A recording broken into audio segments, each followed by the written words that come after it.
બચાવવા માટે આવનારા દિવસોમાં આનાથી પણ મોટું આંદોલન કરવું પડે તો કરીશું. જ્યાં પણ રોકે છે અમે પૂછીએ ભાઈ કેમ રોકો છો, તો જમાદારો કે પીએસઆઈ કે ઉપરથી સરકારનો આદેશ છે. તો ભારતીય જનતા પાર્ટીને પણ કહેવા માંગીએ છીએ, શું તમારી સરકારમાં પૈસા નથી તો તમારા તાઇફાઓ કરવા માટે લોકો પર દંડ ઉઘરાવો, પોલીસને સૂચના આપો, ટાર્ગેટ આપો. એટલે આ ભારતીય જનતા પાર્ટીને પણ આપણે ઈટનો જવાબ પથ્થરથી આપવો પડશે. એમના તાઇફાઓ કરવા માટે સામાન્ય લોકો પર દંડ ઉઘરાવે તો કઈ રીતના ચાલશે? કોરોનામાં 2 વર્ષ આપણે હેરાન થયા અને હમણાં પાછી આટલી બધી હેરાનગતિ. એટલે દિન 10માં જો આ ચેકપોસ્ટો પર થતી હેરાનગતિ બંધ નહીં થાય તો કેવડિયા અથવા તો દેવમોગરા 2 જગ્યા પર આહવાન થશે અને આહવાન કરીને લોકો ભેગા કરીશું.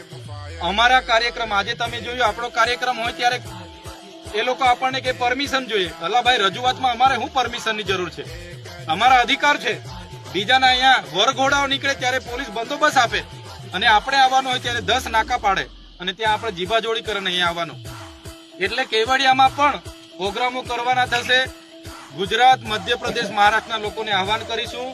અગર આ લોકો પરમિશન આપે કે નહીં આપે, અગર નહીં આપશે તો બી કાર્યક્રમ થશે. જો આમાંથી લોકોને છુટકારો નહીં આપે, એસબી કન્સ્ટ્રક્શન પર કાયદેસરની કાર્યવાહી નહીં થાય, કેવડિયાના જે રોજગારો છે એના પર ન્યાય નહીં થાય તો આવનારા દિવસો માટે આંદોલન માટે આપણે તૈયાર રહેવું પડશે. તૈયાર છો ને બધા?